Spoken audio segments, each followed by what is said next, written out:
கடந்த 53 ஆண்டுகளில் தொடர்ந்து 2 முறை ஆட்சியில் இருக்கக்கூடிய திமுகவுக்கு தொடர்ந்து 2 முறை மக்கள் வாக்களித்ததே கிடையாது. அந்த விதத்தில் பார்க்கும்போது 234 இடங்களை வெல்லுவோம் என்பதெல்லாம் அதீதமான நம்பிக்கை, அளவு கடந்த கற்பனை. தொண்டர்களை உற்சாகப்படுத்துவதற்காக முதலமைச்சர் ஸ்டாலின் இப்படியெல்லாம் பேசுகிறார். இந்த ஆண்டினுடைய கோடைகால சட்டமன்ற கூட்டத்தொடரின் இறுதி நாளில் பேசி முதலமைச்சர் என்ன பேசுறாருன்னா, இதுவரைக்கும் நீங்க பார்த்தது திராவிட மாடலின் பார்ட் 1 தான். வெர்ஷன் 2.0 நீங்க 2026 பார்ப்பீங்க, அப்பவும் நாங்க தான் ஆட்சி அமைப்போம் அப்படிங்கிறார். கலைஞரோ ஜெயலலிதாவோ ஒரு வருஷத்துக்கு முன்னாலாம் இப்படி பேசினதே கிடையாது. எடப்பாடி கூட பேசினது கிடையாது. எம்ஜிஆர் கூட பேசினது கிடையாது. எங்கேயோ கிடக்குது எலெக்ஷன். நான் 1 வருஷம் இருக்குது. 234 தொகுதியிலையும் உதயசூரியனை போடுங்க. அந்த அம்மா 234 உதயசூரியன் ரெட்டையிலேயே போட்டாங்க.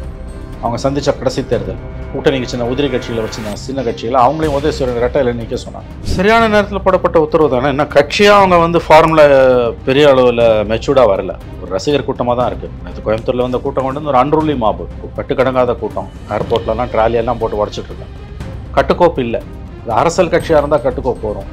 இது சினிமாக்காரர் என்பதால் அந்த இது வரல. அவர் சில யோசனைகளை சொல்லியிருக்கிறார், வேண்டுகோள்களை வைத்திருக்கிறார்.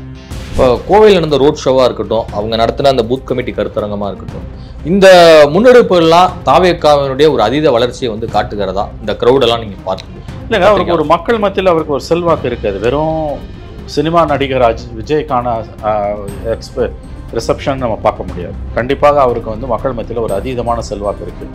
ஆனால் அதை எப்படி சேனலைஸ் பண்ணி ஓட்டாக மாற்ற போகிறாருன்றது தான் கஷ்டம்.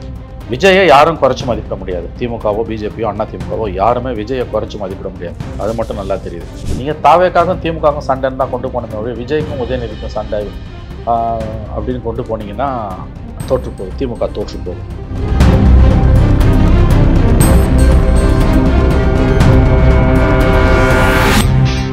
ஃபைன் டைம் மீடியா நேயர்களுக்கு வணக்கம். நான் உங்கள் சங்கீத் குஹன். நம்ம சிறப்பு நிகழ்ச்சியில் நம்மோடு இணைந்திருக்கிறார் மதிப்பிற்குரிய மூத்த பத்திரிகையாளர் திரு மணி அவர்கள். வணக்கம் சார். சார் வணக்கம். தமிழ்நாட்டில் உள்ள 234 தொகுதிகளிலும் திமுக கூட்டணி வெல்லும் அப்படின்னு சொல்லியிருக்கிறார் முதலமைச்சர் மு.க.ஸ்டாலின் அவர்கள். எதிர்க்கட்சியினர் எத்தகைய கூட்டணி அமைத்தாலும் கூட அதை ஒரு கை பார்க்காமல் விட மாட்டோம், ஒரு கை பார்ப்போம் என்கிறார் முதல்வர். இது பாசிபிளா இல்ல அவருடைய ஒரு அதீத ஒரு நம்பிக்கையா? தொண்டர்களை உற்சாகப்படுத்துவதற்கு, கூட்டணி கட்சி தொண்டர்களை உற்சாகப்படுத்துவதற்கு, சோர்ந்து கிடக்கக்கூடிய கட்சிக்காரர்களை உற்சாகப்படுத்துவதற்கு முதலமைச்சர் இப்படி பேசுகிறார். 234 தொகுதியெல்லாம் யாராலையும் ஜெயிக்க முடியாது, அதில் எந்த சந்தேகமும் வேணாம். இப்போ திமுக ஐ திங்க் 130 சீட்டு அனுமதி இருக்குது. 130 கூட்டணி எல்லாம் சேர்த்து 135 இருக்குது. அவங்க சிம்பலில் ஜெயித்தோம். இதே அடுத்த முறை வாங்குவதே மிக மிக கடினம். சிங்கிள் லார்ஜஸ்ட் பார்ட்டியாக வேணால் திமுக வரலாமே ஒழிய 118 சீட்டு சிம்பிள் மெஜாரிட்டி அது வாங்குவது திமுகவுக்கு கடினம்னு நான் உறுதியாக நம்புகிறேன். கூட்டணி கட்சிகளோடு சேர்ந்து வேணால் அவங்க ஆட்சி அமைக்கலாமே ஒழிய தனியாக திமுக மெஜாரிட்டி வாங்கும், அவங்க 234 ஜெயிப்பாங்க அப்படிலாம் நான் உறுதியாக நம்பலை. எனி கவர்மெண்ட் 5 வருஷத்தில் அன்பாப்புலர் ஆகும். கடந்த 53 ஆண்டுகளில் தொடர்ந்து 2 முறை ஆட்சியில் இருக்கக்கூடிய திமுகவுக்கு தொடர்ந்து 2 முறை மக்கள் வாக்களித்ததே கிடையாது. அந்த விதத்தில் பார்க்கும்போது 234 இடங்களை வெல்லுவோம் என்பதெல்லாம் அதீதமான நம்பிக்கை, அளவு கடந்த கற்பனை. தொண்டர்களை உற்சாகப்படுத்துவதற்காக முதலமைச்சர் ஸ்டாலின் இப்படியெல்லாம் பேசுகிறார். இது சாத்தியமற்றது என்று நான் உறுதியாக நம்புகிறேன். இந்த ஆண்டினுடைய கோடைகால சட்டமன்ற கூட்டத்தொடரின் இறுதி நாளில் பேசி முதலமைச்சர் என்ன பேசுறாருன்னா, இதுவரைக்கும் நீங்க பார்த்தது திராவிட மாடலின் பார்ட் 1 தான். வெர்ஷன் 2.0 நீங்க 2026 பார்ப்பீங்க, அப்பவும் நாங்க தான் ஆட்சி அமைப்போம் அப்படிங்கிறார். இது வழக்கமாக நான் தான் சொல்லணேன், தொண்டர்களை உற்சாகப்படுத்துறதுக்கு பலவீனமாக இருக்கக்கூடிய ஒரு அரசு தான் இப்படி பேசும். கலைஞரோ ஜெயலலிதாவோ ஒரு வருஷத்துக்கு முன்னாலாம் இப்படி பேசினதே கிடையாது. எடப்பாடி கூட பேசினது கிடையாது. எம்ஜிஆர் கூட பேசினது கிடையாது. எங்கேயோ கிடக்குது எலெக்ஷன். நான் 1 வருஷம் இருக்குது. ஃபுல் 1 இயர் இருக்குது. என்ன வேணால் நடக்கலாம். லாஸ்ட் 1 மந்தில் மாறலாம், லாஸ்ட் 1 வீக்கில் மாறும். அதனால் இப்போயே நாங்கள் தான் ஜெயிப்போம், நாங்கள் தான் ஜெயிப்போம், நாங்கள் தான் ஜெயிப்போம் 234 என்பதெல்லாம் அதீதமான கற்பனை, நம்பிக்கை. சொல்லட்டும், சொல்கிறதுக்கு எல்லாருக்கும் உரிமை இருக்குது. கனவு காண்பதற்கு எல்லோருக்கும் உரிமை உண்டு. சாதனைகளை சொல்லி ஓட்டு கேளுங்க.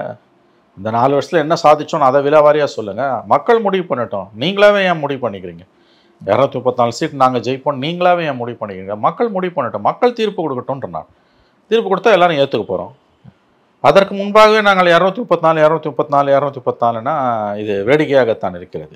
இது தொண்டர்களை உற்சாகப்படுத்துறதுக்கு கேஸ் பலூன்வாங்க, சும்மா அப்படியே அடிச்சு விட வேண்டியதுதான். மோடி சொன்னார்ல, ஆப்கி பார் 400 பார்னார்ல, 400 சீட்டு ஜெயிப்போனார் மோடி. ஆனால் அவர் மொத்தம் 234 ஜெயிப்போன்றாரு ஸ்டாலின். ஒரு சீட்டு கூட எதிர்கட்சிகளுக்கு இல்லைன்றாரு. இதெல்லாம் யாராலையுமே இந்த சாதனையெல்லாம் செய்ய முடியாது. அதுவும் அதிகாரத்தில் இருக்க ஒரு கட்சியால் கண்டிப்பாக செய்ய முடியாது.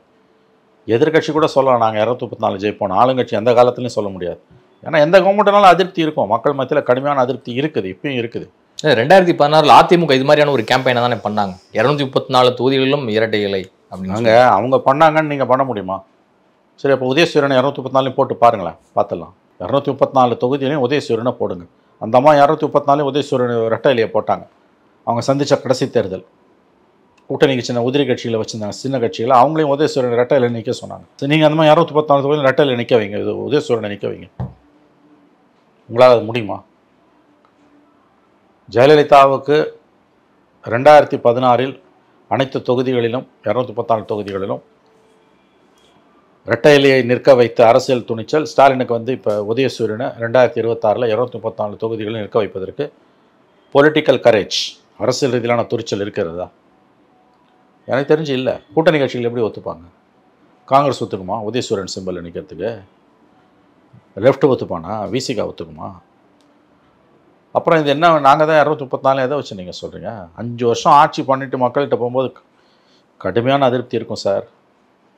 அவ்வளோ சுலபம் இல்லை. ஜெயலலிதாவை எவ்வளோ ஜெயிச்சாங்க? 120 125 தான் ஜெயிச்சாங்க. 89 சீட் திமுக ஜெயிச்சது, மறந்துடாதீங்க. 89 சீட்டு திமுக. அதிமுக கூட்டணி 132 இடம், 132 ஜெயிச்சாங்க. அவங்க 132 தான். அந்த அம்மா அப்பயே திமுக 89 ஜெயிச்சது இல்லை. இப்போ எடப்பாடி பழனிசாமி பிஜேபி அந்த அலையன்ஸ் ஜெயிக்காதா? 234 நாங்கள் தான் என்பது வந்து தொண்டர்களை உற்சாகப்படுத்துறதுக்கு அழித்து விடப்படுகிற அளவற்ற கற்பனை, அவ்வளோதான். அதுக்கு மேலே அதில் ஒன்றும் இல்லை. கருணாநிதி அவர்கள் இருந்தபோது வந்து என்னை எப்போதும் வந்து ஸ்டாலின் என்றால் உழைப்பு உழைப்பு உழைப்பு என்று பாராட்டுவார். ஆனால் தற்போது அவர் இருந்திருந்தால் நிச்சயமாக இந்த ஆட்சியினுடைய சாதனைகளை பார்த்து ஸ்டாலின் என்றால் சாதனை சாதனை சாதனை என்று பாராட்டியிருப்பார் என்று சட்டமன்றத்தில் பேசுகிறார். இதை எப்படி புரிஞ்சுக்கணும்? சாதனைகளும் இருக்குது, வேதனைகளும் இருக்குது. ரெண்டையும் நம்ம சேர்த்து தான் சொல்லணும். வெறும் சாதனைகள்னு மட்டும் சொல்லிட முடியாது, வெறும் வேதனைகள்னு சொல்லிட முடியாது. நான் ஒப்புக்கொள்கிறேன், சாதனைகள் இருக்கின்றன, வேதனைகளும் இருக்கின்றன. மிக்சட் பேக், இது ஒரு கலவை. சாதனைகளும் வேதனைகளும் கலந்தது தான் ஸ்டாலினுடைய ஆட்சி. ஆனால் அவர் வெறும் சாதனை என்று சொல்லுவது அவருடைய மன திருப்திக்காக சொல்லிக் கொள்கிறார், தாராளமாக சொல்லிக்கொள்ளட்டும். ஆனால் உண்மை வந்து சாதனைகளும் வேதனைகளும் கலந்து இருப்பது தான் இந்த ஆட்சி. நல்லதும் நடந்திருக்கு, கெட்டதும் நடந்திருக்கு. ரெண்டையும் சேர்த்து தான் நம்ம பார்க்கணும். வெறுமனே கம்ப்ளீட்டாக இது வேதனை, அரசாங்கம் தோல்வி அடைஞ்சி அப்படி நான் சொல்லலை. அதே மாதிரி முழுக்க முழுக்க சாதனைகள் தான் இருக்குது, எந்த குறையுமே யாருக்குமே இல்லை, தேனும் பாலும் ஓடுதுன்றது அதுவும் அபத்தமானது. சாதனைகளும் வேதனைகளும் கலந்தது தான் ஸ்டாலினுடைய ஆட்சி.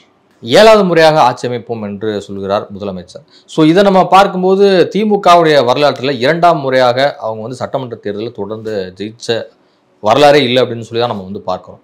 அப்படி பார்க்கும்போது இதனுடைய நம்பிக்கை என்பது எதை காட்டுகிறது? 71 ஒரு தடவை வந்தாங்க. அது அப்போ வந்து எம்ஜிஆர் கட்சியை விட்டு வெளியில் போகல. எம்ஜிஆர் போகல. அண்ணா அவர்கள் 67 ஆட்சிக்கு வந்து 69 அண்ணா மறைவுக்கு பிறகு கலைஞர் சிஎம் ஆகி 72 வர வேண்டிய தேர்தல் 71 வருது, முன்கூட்டியே அதில் ஜெயிச்சாங்க.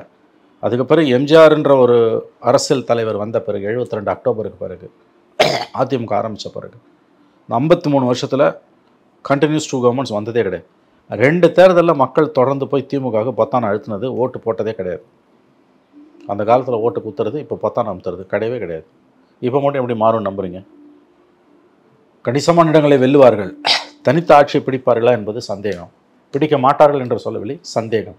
கூட்டணியாக தான் வரும். அப்படி வந்தாலும் என்னுடைய கணிப்பு அடுத்த தேர்தலில் யார் ஜெயித்தாலும், திமுக கூட்டணி ஜெயித்தாலும் இல்லை அண்ணா திமுக கூட்டணி ஜெயித்தாலும் தொங்கு சட்டமன்றம் தான் வரப்போகுது. தமிழ்நாட்டில் கூட்டணி அரசு தான் வரப்போகுது. அப்படி அதை நோக்கி தான் தமிழ்நாடு நகருதுன்னு நான் பார்க்குறேன். கோவையில் விஜய் அவர்கள் நடத்திய ரோட் ஷோவில் வந்து கட்சி தொண்டர்கள் நிறைய பேர் வேனையெல்லாம் குதித்து விஜயோடைய அன்பை பரிமாறிக்கணும்னு பார்த்த அந்த சம்பவங்கள் எல்லாமே பார்த்தோம்.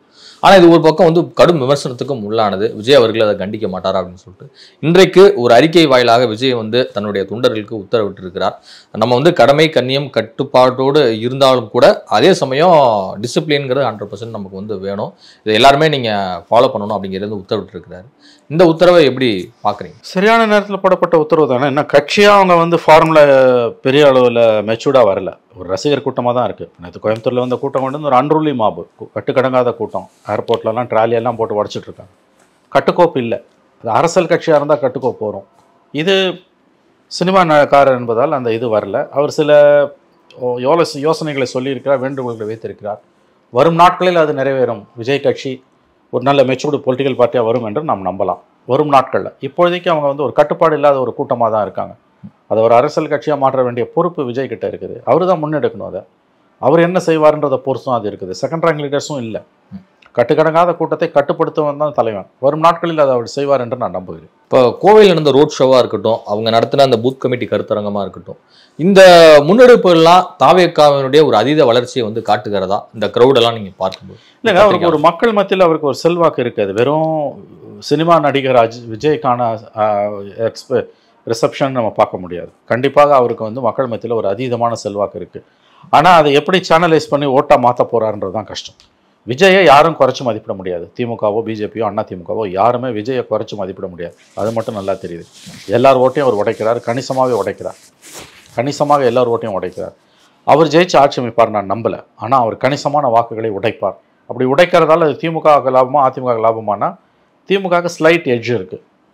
ஆனால் திமுகவோட வாக்கு வங்கியில் ஒரு சரிவு இருக்கும். அதுதான் நான் சொன்னேன். தனிப்பட்ட முறையில் திமுக வந்து இப்போ அவங்க சிம்பலில் ஜெயிச்சவங்களோட சேர்த்து ஒரு 135 எம்எல்ஏ இருக்காங்கன்னு நினைக்கிறேன். தனிப்பட்ட முறையில் அது கண்டிப்பாக 26 அவங்களுக்கு கிடைக்காது. நிச்சயம் கிடைக்காது. எழுதி வைத்துக் கொள்ளுங்கள், கிடைக்காது. அதற்கு விஜயும் ஒரு காரணமாக இருப்பார். விஜய் அவர்கள் ரோட் ஷோ நடத்தின மறுநாளே வந்து உதயநிதி அவர்களும் கோயம்புத்தூர்ல வந்து ரோட் ஷோ வந்து நடத்தியிருக்கிறாரு. இது விஜய்க்கும் உதயநிதிக்குமான போட்டியாக கருதலாமா, இல்லை வேறு என்னவா பார்க்கணும்? இது விஜயை பார்த்து இவங்க நடந்துக்கணும்னு நாங்களும் இருக்கோம்னு காமிச்சிக்கிறதுக்காக பண்ணது. விஜய்க்கு வந்து கூட்டம் தன்னிச்சையான கூட்டம். அவர்களை ரசிகர்கள்ட்டு நீங்கள் கிண்டல் பண்ணலாம், விசிலடிச்சான் குஞ்சுகள்லாம், அதை கூட்டம்னு சொல்லலாம். ஆனால் விஜய்க்கு வந்தது தன்னெழுச்சியாக வந்த கூட்டம், காசு கொடுத்து வந்த கூட்டம் கிடையாது. அவங்க தலைவரை பார்க்கணுன்ட்டு அவங்க வராங்க. அதனால தான் அந்த அந்த விஷுவல்ஸ் பார்த்தாலே தெரியும் உங்களுக்கு. வந்து அப்படியே அலமோதுறாங்க. உதயநிதி கண்டிஷன் என்னன்றது நம்ம எல்லாருக்குமே தெரியும். அதனால் இந்த அணுகுமுறையே தவறு. விஜய்க்கு எதிராக உதயநிதியை நிறுத்துவதே தவறு. நீங்கள் தாவேக்காகவும் திமுகவும் சண்டைன்னு தான் கொண்டு போனோமே ஒழிய விஜய்க்கும் உதயநிதிக்கும் சண்டை அப்படின்னு கொண்டு போனீங்கன்னா தோற்றுப்போகும், திமுக தோற்று போகும். அதனால் வந்து விஜயோடு போய் உதயநிதியை ஒப்பிடுவது என்பதெல்லாம் தவிர்க்கப்பட வேண்டிய ஒன்று. அது இவங்களுக்கு திமுக ஏன் புரியலன்னு எனக்கு தெரியல.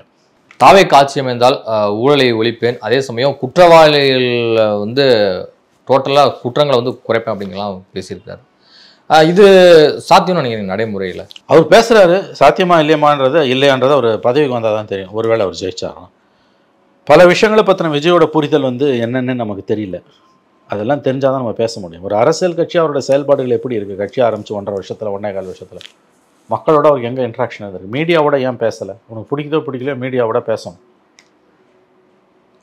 கலைஞர், எம்ஜிஆர், கலைஞர், ஜெயலலிதா எல்லாரும் வந்து உங்களுக்கு வந்து தலைவர்களாக இருப்பவர்களாக மீடியா கிட்ட தொடர்ந்து பேசியிருக்காங்க, பேசிக்கிட்டு இருப்பாங்க. நான் மக்கள்கிட்ட தொடர்பு இல்லாமல் ஒரு தலைவன் இருக்கவே முடியாது. மக்கள்கிட்ட நீங்கள் த்ரூ மீடியா தான் பேச முடியும். எல்லார் வீட்லேயும் போய் நின்று பேச முடியாது. மீடியாவை புறக்கணிச்சிட்டு விஜயால் அரசியல் பண்ண முடியாது. ஆனால் மீடியா, தமிழ்நாட்டு மீடியா ரொம்ப அஜெண்டா ட்ரிவனாக இருக்குது.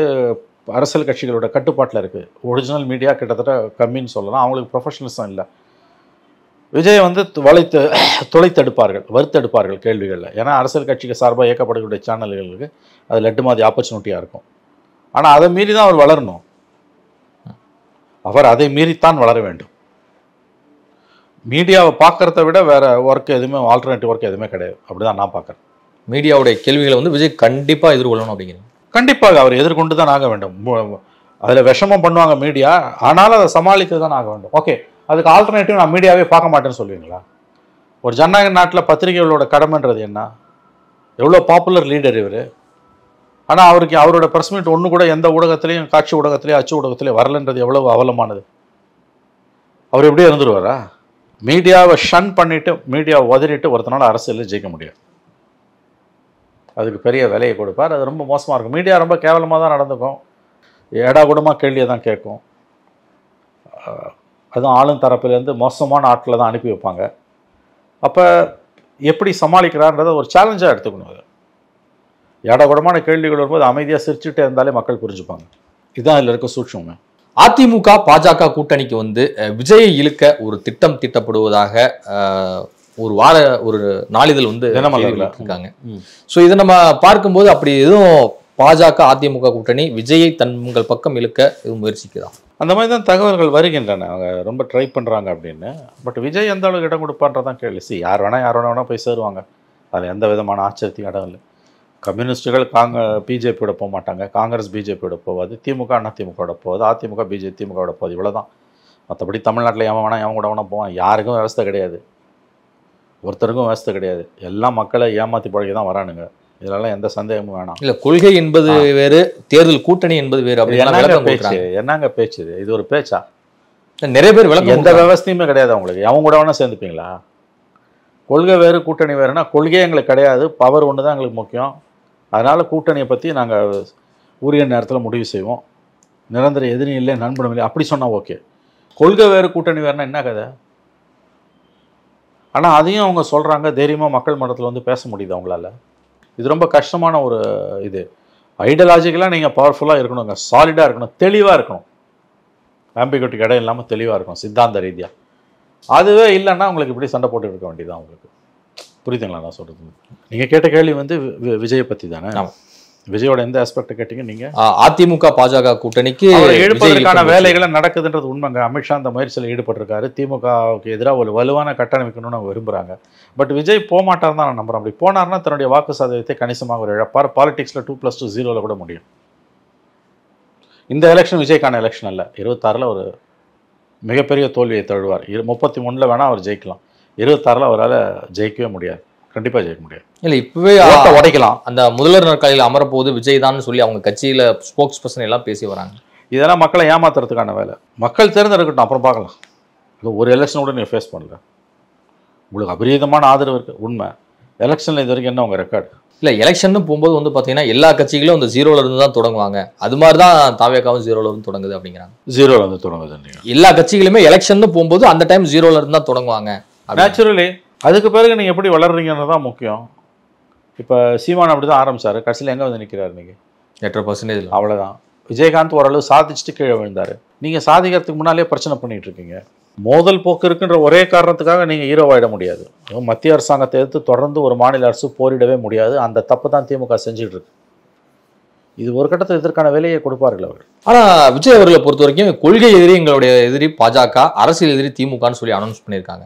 அப்படி இருக்கும்போது பாஜக அங்கம் வைக்கக்கூடிய கூட்டணியில் வந்து இவங்க சேருவது என்பது டோட்டலாக இவங்களுக்கு கொள்கைக்கு எதிராக ஆயிராதா? இந்த கொள்கைன்றதெல்லாம் இந்த கட்சிகளுக்கு கிழிக்கிற மாதிரி என்ன கொள்கை இருக்குது திமுக? அதிமுக பிரதான எதிர்ப்பு திமுக எதிர்ப்பு தான் அதிமுகவோட ஒரே கொள்கை. வேற என்ன கொள்கை இருக்குது அதிமுக சொல்லுங்க? இவங்களுக்கு ஒரே கொள்கை, இவங்க ஆட்சிக்கு வந்துட்டாங்கன்னா திமுக ஒழிக்கணும், அது ஒன்று தான் கொள்கை. வேற எந்த கொள்கையுமே கிடையாது, ரெண்டு பேருக்குமே கிடையாது. மக்கள் கவனித்துக் கொள்கிறார்கள், பார்த்து கொண்டிருக்கிறார்கள் என்பதை இவர்கள் வந்து உணரணும். இந்த தலைவர்கள், இந்த கட்சிகள் உணரணும். இல்லைன்னா இவங்க இப்போ இருக்க இந்த சப்போர்ட் பேஸ் குறையும். விஜய் கிட்ட அதிமுகவினுடைய 2ஆம் கட்ட தலைவர்களும் சரி, பாஜகவில் இருக்கக்கூடிய முக்கிய பிரமுகர்களும் சரி பேசுறாங்க அப்படிங்கிற ரீதியெல்லாம் வந்து இந்த செய்தியெல்லாம் வெளிவருது. இதை நம்ம பார்க்கும்போது விஜய் அந்த பேச்சுவார்த்தை வந்து தொடங்குறாரா? அவரும் பேசிட்டு இருக்காருன்னு தான் தகவல். ஆனால் பிஜேபி ஏடிஎம்கே கூட்டணிக்கு போவாரான்னா அது வாய்ப்புகள் குறைவுன்னு தான் நான் பார்க்குறேன். போனால் சூசைட், அதில் எந்த சந்தேகமும் இல்லை. பேச்சுவார்த்தை நடக்குங்க. அதாவது வந்து இது மாதிரி விஷயத்தில் எல்லாரோடையும் பேசிக்கிட்டு தான் இருப்பாங்க. பேசுறதெல்லாம் யாருமே நிறுத்த மாட்டாங்க. அதுதான் பாலிடிக்ஸ். நம்ம கண்ணு முன்னால் தெரிகிற அரசியலே கிடையாது. திரைச்சீலைகளுக்கு பின்னால் இருக்க அரசியல் வேற. நம்ம பல மர்மங்கள் நிறைந்ததுனால அது வந்து எல்லா காலத்திலையும் நடக்கக்கூடியது. இதில் ஒன்றும் ஆச்சரியம் கிடையாது. கண்டிப்பாக பேசிட்டு தான் இருப்பாங்க. இதுவரை உங்கள் பல்வேறு கதைகள்